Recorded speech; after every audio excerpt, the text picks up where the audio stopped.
उपस्थित हर खरी कबीरा साहब पधारे पूज्य महंत जी और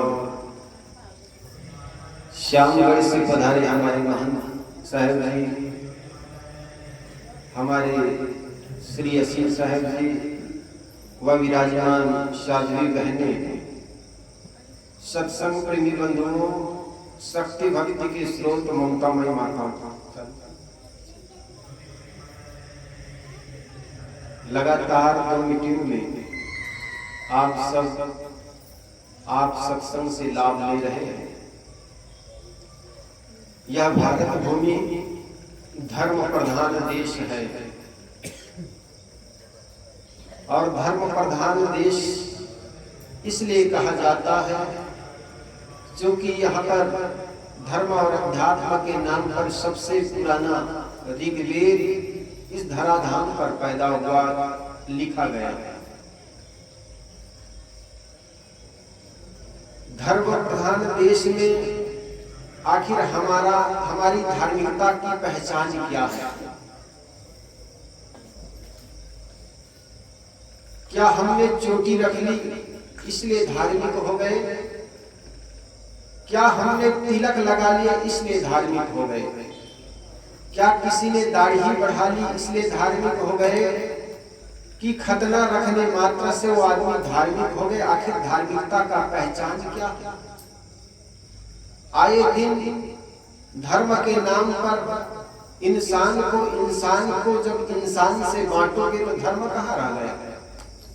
वह धर्म नहीं जो इंसान को इंसान से बांटे, और धर्म वह है जो इंसान को इंसान से जोड़े। लेकिन हमने धर्म के नाम पर इंसान को इंसान से बांटते चले गए। कोई हिंदू बन गए, कोई मुसलमान बन गए, कोई सिख बन गए, कोई ईसाई बन गए। किसी शायर ने सुंदर कहा, मैं हिंदू के घर में जन्मा हिंदू कहलाया, ईसाई के घर में जन्मा ईसाई कहलाया, सिख के घर में जन्मा सिख कहलाया, पर मानव के गर्भ से जन्मा मानव न कहलाया। आज इंसान की पहचान उनकी जाति से हो गई।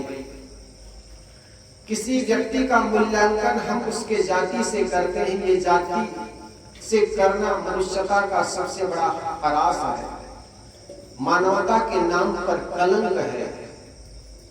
इसलिए किसी व्यक्ति को उनकी जाति से मूल्यांकन मत करो, उनके गुण और कर्मों से करो। सदगुरु कबीर ने कहा ना, मानुष तेरा गुण बड़ा। मनुष्य की पहचान उनके गुणों से होना चाहिए, उनके कर्मों से होना चाहिए, न कि उनकी जाति से। आज इस देश का दुर्भाग्य रहा है, इस देश की वर्ण व्यवस्था, जिनके चलते मोटे काम करने वाला आदमी को हमने छोटा मान लिया और एयर कंडीशन रूम में बैठ करके घंटी हिला करके और भीख मांग कर खाने वाला अपने को बड़ा मान लिया। कैसी व्यवस्था रही जरा सोचो। और इस व्यवस्था में ये भारत देश 5000 वर्षों तक जिया। जिस देश में उत्पादन करने वाला समाज को छोटा मान लिया जाए और उपभोग करने वाला समाज अपने को बड़ा मान ले, उस देश का उन्नति कैसा हो सकता है? एक हल का मुट्ठी पकड़ने वाला किसान, एक मिट्टी से मटका बनाने वाला कुम्हार समाज छोटा हो गया और कुम्हार के बनाए हुए मटका को प्रयोग करने वाला हम बड़े हो गए। ये कोरी समाज जिन्होंने कपास का पता लगा करके कपड़ा बनाया और उस कपड़े को पहन करके हमने गर्मी और ठंडी के अपने शरीर की रक्षा की, वो कपास से कपड़ा बनाने वाला आदमी छोटा और मंदसौर के चौराहे पर उस कपड़े को पहन करके चमकने वाला आदमी बड़ा हो गया।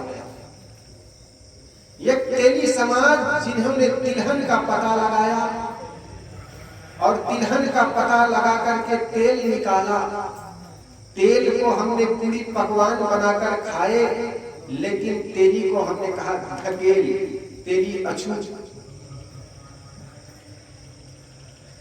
कैसा दुर्भाग्य रहा। अरे होना तो ये चाहिए, जो काम करके खाता है उनको बड़ा मानना चाहिए। मेहनत करने वाला अपवित्र कैसे हो गया जी?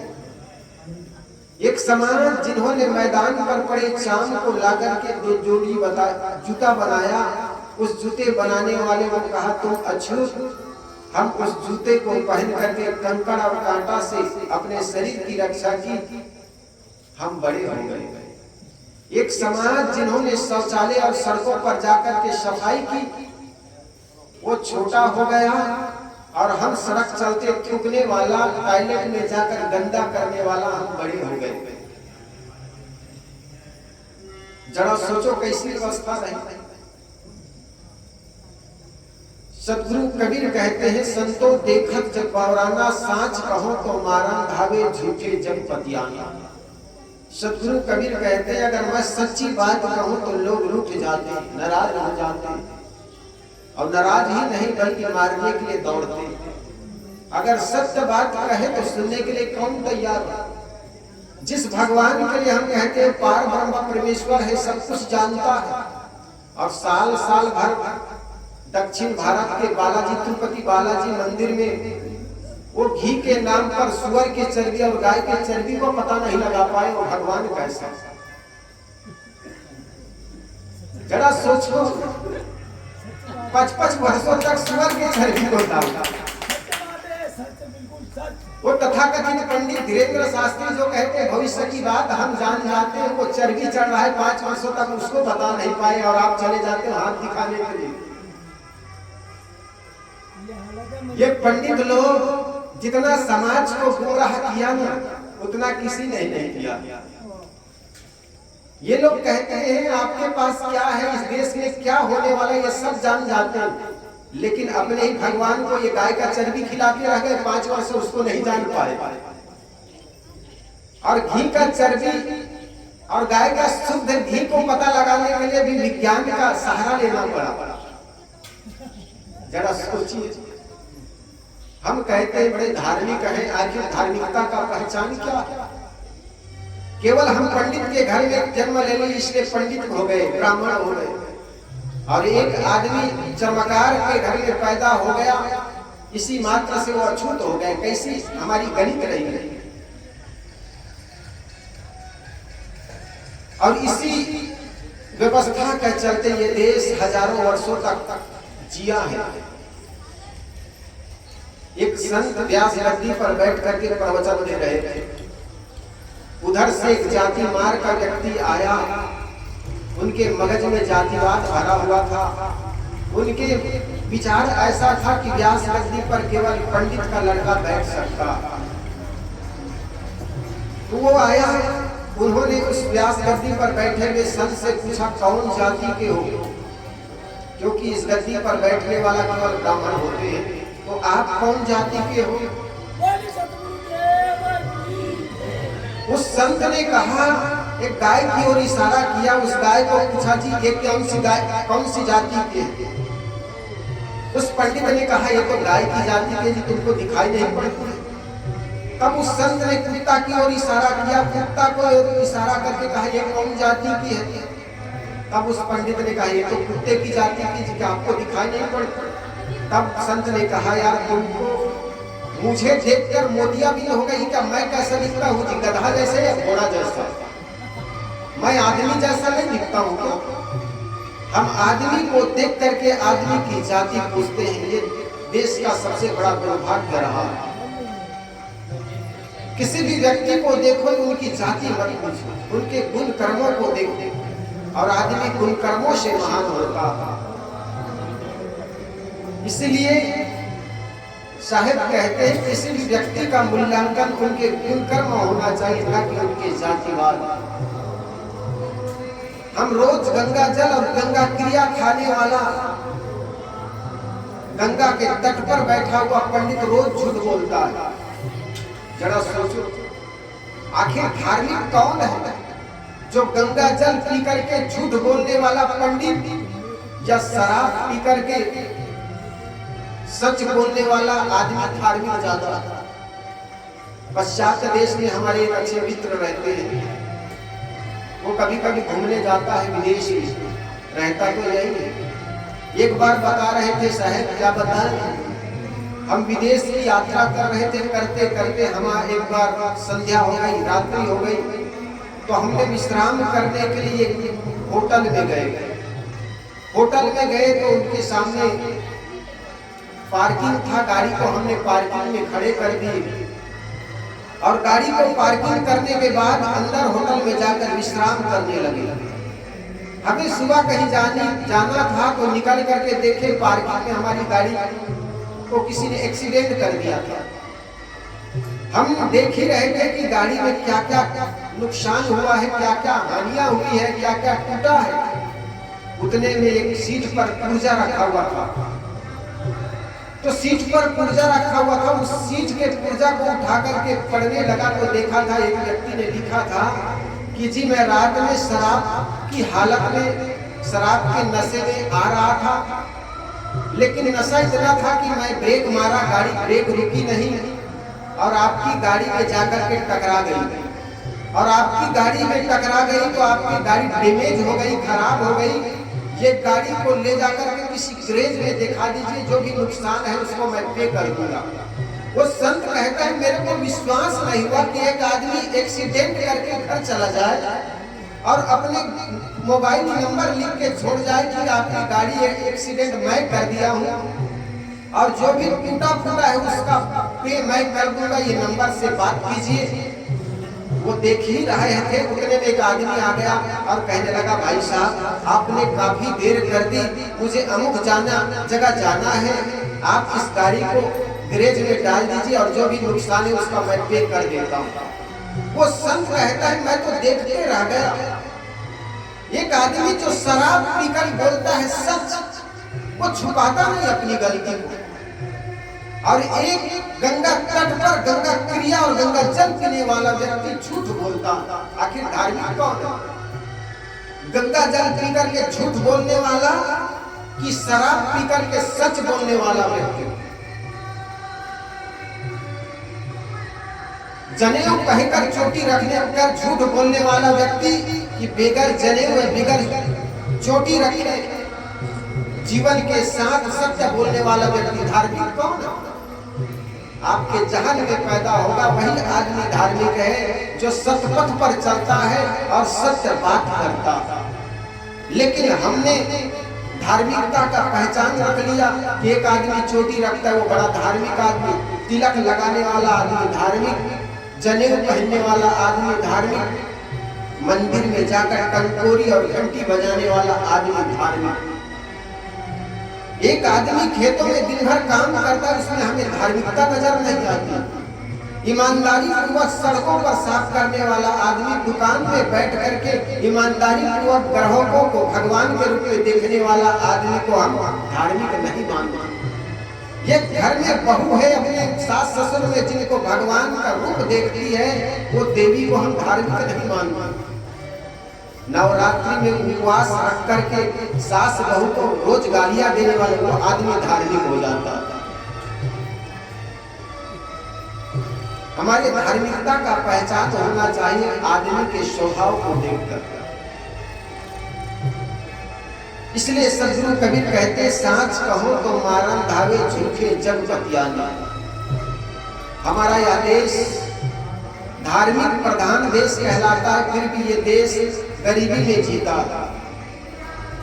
आज इस देश में भूखमरी है, बेरोजगारी है, आए दिन बेरोजगार हड़ताल में बैठे रहते हैं। इस देश में गरीबी है, भूखमरी। तथा कथित पंडितों से कहो कि आज इस देश में गरीबी क्यों है, तो पंडित कहते हैं ये देश के लोग जवान युवती युवक न तो भगवान को मानते हैं न तो वेद को मानते हैं। और मैं कहता हूँ जिस देश के लोग विज्ञान की आंखें लेकर के पैदा हो रहे हैं वो अंधविश्वास से भरे हुए तुम्हारे ये धर्म को कैसे स्वीकार करेंगे? जो बच्चे विचारवान पैदा हो रहे हैं, जिनके अंदर विचार की आंखें हो, तुम्हारे अंधविश्वास से भरे हुए धर्म को स्वीकार कैसे करेंगे? जिसके अंदर में विचार होगा, जिसके अंदर जो व्यक्ति विचारवान होगा वो हर बात को तौलेगा, तरासेगा, तब उनको स्वीकार करेगा। हमारे देश का दुर्भाग्य रहा है जो आदमी धर्म के नाम पर विचार करेगा, ईश्वर और परमात्मा के नाम पर विचार करेगा, वो नास्तिक हो जाएगा, नरक में जाएगा। आदमी ने विचार करना छोड़ दिया, और विचार करना छोड़ दिया, इसीलिए इस देश में अंधविश्वास पैदा हुआ। हमारे देश में धर्म के नाम पर अंधविश्वास पैदा हुआ, और पश्चात देश में धर्म विज्ञान के नाम पर ज्ञान पैदा हुआ।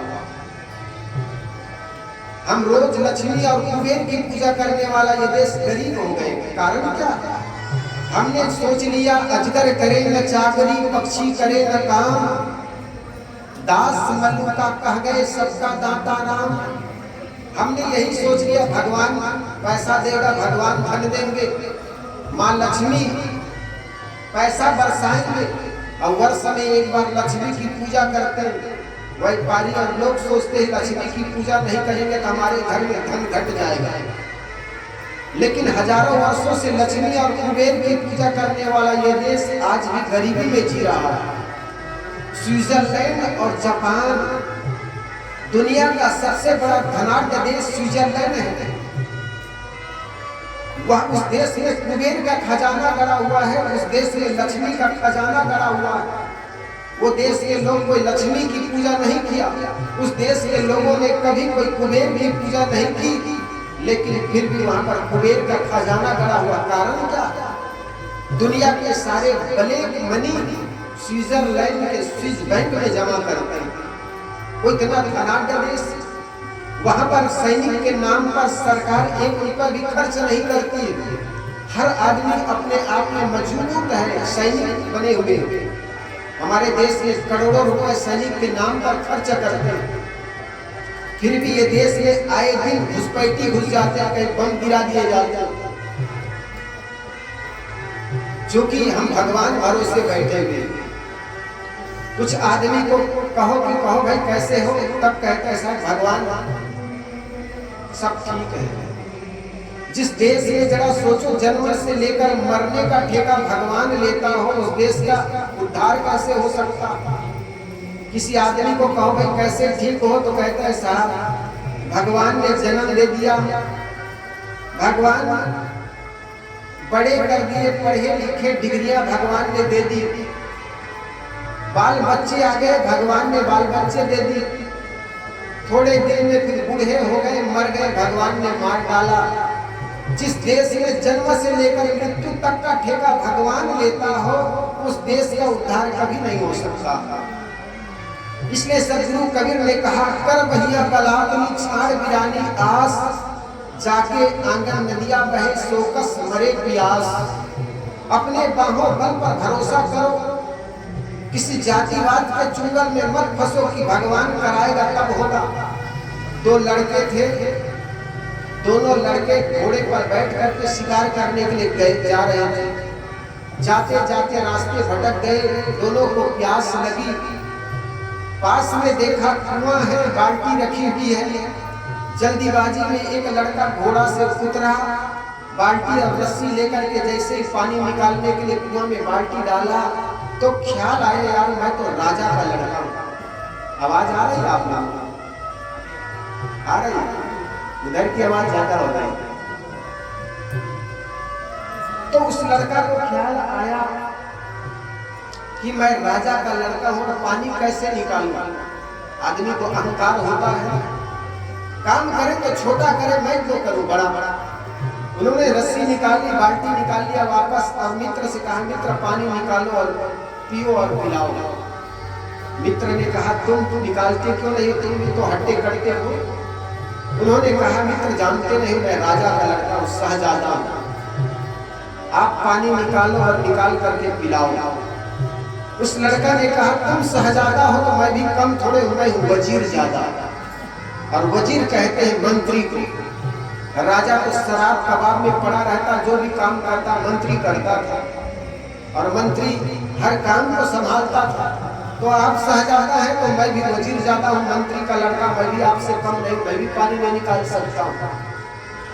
उतने में दोनों बैठ गए तीसरा व्यक्ति के इंतजार में। उधर से तीसरा आदमी निकला, उससे हाथ मार करके कहा मित्र आओ आओ पानी निकाल करके पियो और पिलाओ। वो तीसरा लड़का आया, आकर के पूछा मित्र क्या आप लोगों ने पानी पी ली?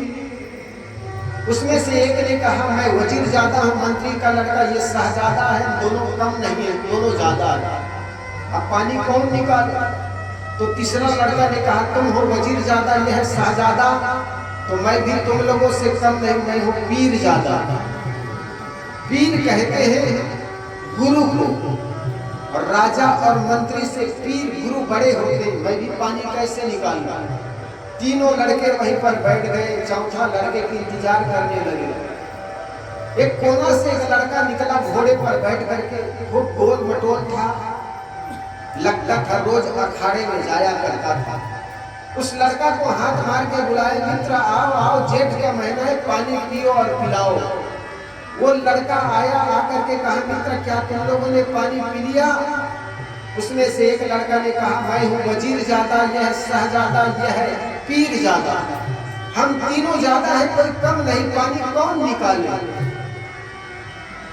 तो जो लड़का आया था गोल मटोल, उन्होंने कहा यार सच में कहते तुम ज्यादा हो, तुम तीनों ज्यादा हो, तुम हो पीर ज्यादा, यह है वजीर ज्यादा, यह शहजादा। तो उन्होंने अपने पैर के जूते निकाले और जूते निकाल के कहा मूर्खो, तू है पीर ज्यादा, ये वजीर ज्यादा, ये शहजादा, तो मैं भी तुम लोगों से कम नहीं, मैं हूँ हराम ज्यादा। और तीनों के सिर पर एक एक जूते मार करके कहा मूर्खों पानी निकालो, निकाल करके पियो, अन्यथा प्यासे मरो। जब तक भाग्य और भगवानवाद के भरोसे रहोगे पानी आपके मुख में आ नहीं जाएगा, मेहनत करना पड़ेगा। और जो देश मेहनत किया वो देश आगे बढ़ा है। स्विट्जरलैंड और जापान के देश के लोग वहाँ बच्चे बच्चे खड़ी का निर्माण करता। हमारे यहाँ तो बच्चे की जब तक शादी ना कर दो तब तक अपने पैर पे खड़ा नहीं होता। वो देश के बच्चे बच्चे अपने कदमों में खड़े होकर के अपना पढ़ाई का भार खर्च उठा लेता। और यही कारण है कि वो देश आगे बढ़ गया धन के नाम पर। हम अपने को धार्मिक कहते कहते केवल जाति नामवाद के नाम पर बांटते चले गए। तो सदगुरु कबीर कहते हैं सांच कहो तो मारा धावे झूठे जग बतियाना। अगर सत्य बात कहूं कि ईश्वर कहीं बाहर नहीं, परमात्मा कहीं बाहर नहीं, बल्कि तेरे घट में है, तेरे घट में है, वो सूझत नहीं। गोस्वामी तुलसीदास जी महाराज ने कहा घट में है सूझे नहीं, लानत ऐसे जिंद तुलसी ऐसे, तुलसी यह संसार को भया मोतिया बिन, घट में है सूझे नहीं, लानत ऐसे जिंद। जोगी पड़े वियोग कहे घर दूर है, पास ही बसत हजूर, तू कस चढ़त खजूर है। समस्या कहीं और है, समाधान कहीं और खोज रहे हैं। अपने घट में अपने हृदय में न झांकने के बजाय हम बाहर बाहर देखते चले गए। समस्या हमारे घर में है, लेकिन घूर में पानी डालते चले जा रहे हैं। हृदय में आग लगी हुई है, लेकिन शिवलिंगी में पानी डालते चले जा रहे हैं। सोच रहे हैं आग जब हृदय में लगी है तो शिवलिंगी में पानी डालने से क्या होगा जी? समस्या जहां है वहां तो काम करो। एक बार की बात, एक विद्यालय में एक इंस्पेक्टर आया ये जानने के लिए कि विद्यालय में कितनी पढ़ाई होती है। तो इंस्पेक्टर भी कुछ पियक्कड़ स्वभाव के था, पी करके आया। जब पी करके आया तो कुछ मास्टरों ने देखा इंस्पेक्टर कुछ लड़खड़ा रहे हैं, तो दो लड़के को भेजा, जाओ जी इंस्पेक्टर को ले आओ। इंस्पेक्टर को लाए, 10:30 का टाइम था, सारे बच्चे प्रार्थना कर रहे थे। प्रार्थना करके खड़े हुए थे। इंस्पेक्टर आया, खड़े होकर के उन लोगों से प्रश्न कर दिया, मेरे बच्चों मैं आज सबसे एक प्रश्न करना चाहता हूँ। मास्टरों ने कहा सर यहाँ पर कक्षा 8 से लेकर कक्षा 1 के सारे बच्चे खड़े हैं, अपने अपने क्लास में जाने दीजिए फिर पूछिएगा। इंस्पेक्टर ने कहा ऐसी कोई बात नहीं, मैं इन्हीं सारे बच्चों के बीच एक प्रश्न कर देता हूँ और कोई भी लड़का खड़ा होकर बता दे तो मैं जान जाऊंगा इस विद्यालय के सारे बच्चे होशियार हैं। मास्टरों ने कहा कोई बात नहीं सर, करिए। तो इंस्पेक्टर ने कहा एक रेलगाड़ी 120 किलोमीटर प्रति घंटा के रफ्तार से चलती है दिल्ली और बंबई के बीच, तो बताओ मेरी उम्र क्या है? कोई है यहाँ पर डॉक्टर मास्टर बता सकता है? जरा ध्यान दीजिए मेरी बातों पर। उस व्यक्ति ने कहा एक रेलगाड़ी 120 किलोमीटर प्रति घंटा के रफ्तार से चलती है, तो बताओ मेरी उम्र क्या है? मास्टर भी अपने कपार खुजलाने लगे, सिर खुजलाने लगे। सोचे यार, जिस प्रश्नों का उत्तर हम नहीं दे सकते वो प्रश्नों का उत्तर हमारे बच्चे कैसे देंगे? और मास्टर लोग तो हैरान तब ज्यादा हुए जब पीछे का एक गड़रिया का लड़का था, उसने हाथ हिलाया, सर मैं बताऊं? तो मास्टर बड़े हैरान होते कि हम जिस प्रश्नों का उत्तर नहीं दे सकते उनके उत्तर ये लड़का कैसे दे देगा? जीवन भर तो पेड़ चलाया है बदमाश। हम कभी क्लास में प्रश्न करते थे, कभी बताते नहीं थे। आज जब ये इंस्पेक्टर अटक पटक प्रश्न कर दिया, आज हिला रहा है हाथ, पता नहीं ये कैसा उत्तर, क्या उत्तर दे दे, हमारा सारा रिजल्ट ही खराब हो कर देगा। तो इंस्पेक्टर ने देखा एक लड़का हाथ हिला रहा है, उन्होंने कहा बेटा बता। उन्होंने खड़ा होकर के कहा सर आपकी उम्र 42 वर्ष होनी चाहिए। जैसे 42 वर्ष कहा तो मास्टर कुछ कलम निकाला, कागज निकाला और जोड़ घटाना की, तो बिल्कुल उनकी उम्र 42 वर्ष हो रही थी। न तो एक दिन कम, न तो एक दिन ज्यादा। अब तो मास्टर इंस्पेक्टर के भी दिमाग चकराने लगे कि लड़का ने कैसा निकाल दिया, कौन से मेथड का प्रयोग किया? मास्टर ने पूछा अच्छा बेटा ये बता, कौन से मेथड, कौन से फार्मूला का प्रयोग किया, कौन से विधि का प्रयोग किया जो कि मेरी उम्र बिल्कुल 42 वर्ष से निकाल दी? लड़का ने कहा सर माफ करे तो बता। इंस्पेक्टर ने कहा बेटा माफी, इतने बड़े विद्यालय में तूने अकेला खड़ा होकर उत्तर दे दिया मेरे प्रश्नों का, तुम्हारा माफी है बोल, कौन से फार्मूला का प्रयोग किया? उन्होंने कहा सर मेरे बड़े भाई हाफ पागल है। इंस्पेक्टर ने कहा ये हाफ पागल है, हो गया तो कौन सी मेथड प्रयोग किया? कौन से मेथड है जी, कौन से विधि है ये? कह सरकार सुन तो लीजिए। तो इंस्पेक्टर ने कहा बता।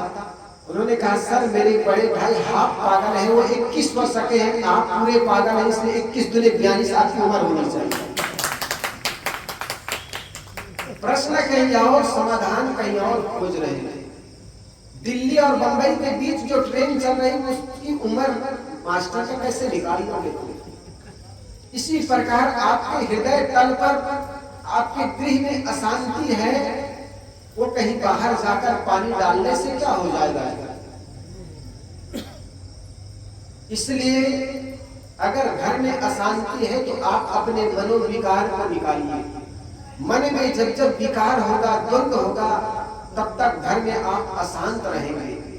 जिस घर में माता पिता के साथ आप रहते उनमें भगवान का स्वरूप दिखिए, और जिस व्यक्ति में घर में रहे माँ बाप में भगवान का दर्शन नहीं होता, वो हजारों तीर्थ कर आइए, आपको कहीं पर भगवान का दर्शन नहीं हो सकता। इसलिए जहां रह रहे हो वहां के बड़े बुजुर्गों का आदर करना सीखिए, वहां के बड़े बुजुर्गों का सम्मान कीजिए। तो निश्चित जानिए जिस घर में बड़े बुजुर्गों का आदर होगा, सम्मान होगा ना, वही घर स्वर्ग होगा। तो हम जिस घर में रहते हैं और जहां पर रहते हैं उन लोगों के साथ सुंदर बर्ताव। मैं नहीं कहता उनकी पूजा करो, लेकिन उनकी आवश्यकताओं को भी तो देखो।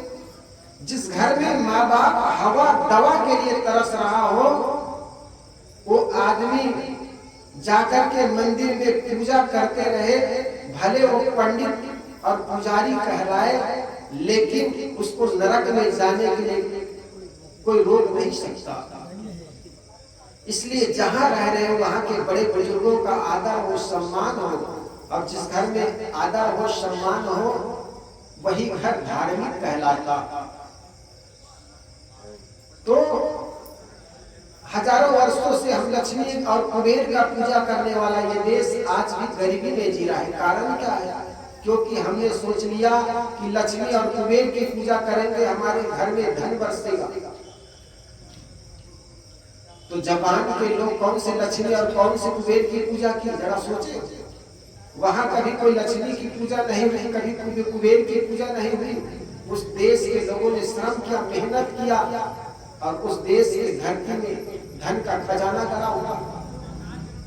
मोदी साहब को धन की जब आवश्यकता पड़ी, गुजरात में बुलेट ट्रेन चलाने की बारी आई तो जापान के पास जाकर के लोन लेना पड़ा।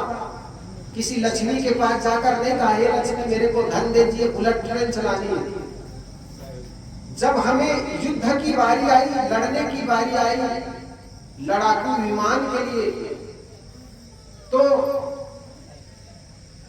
विदेश में जाकर के हमने डील किया, खरीदा।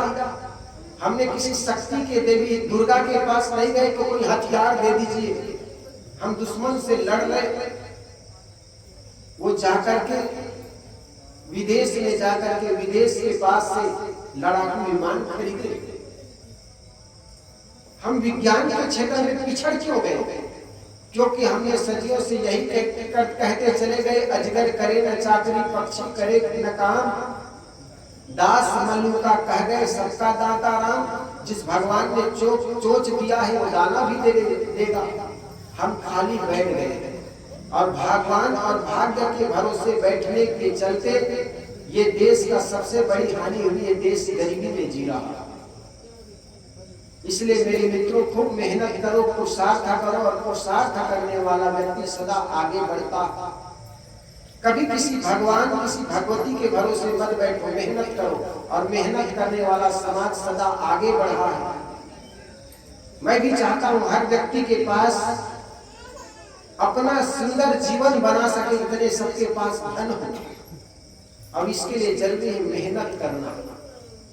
सदगुरु कबीर ने कहा, कर भैया बल आपनी छाड़ गिरानी आस, जाके आंगन नदिया बहे सोकस मरे प्यास। साहब कहते जिसके आंगन में नदियां बहती हो वो आदमी प्यासा कैसे मर सकता है? लेकिन हो यही रहा। आज आदमी श्रमशील नहीं है, काम नहीं करना चाहता, आलसी और निकम्मे बने बैठा है भगवान के भरोसे। इसलिए किसी भगवान के भरोसे मत बैठो, मेहनत करो और मेहनत करने वाला आदमी आगे बढ़ता है। सदगुरु कबीर की बहुत सी बातें हैं। आपके क्षेत्र में काफी संत लोग आते जाते रहते हैं। सदगुरु कबीर के विचारों का वर्षा बराबर होती रहती है। मैं भी आप लोगों के समक्ष सदगुरु कबीर के कुछ विचारों को रखने का प्रयास किया।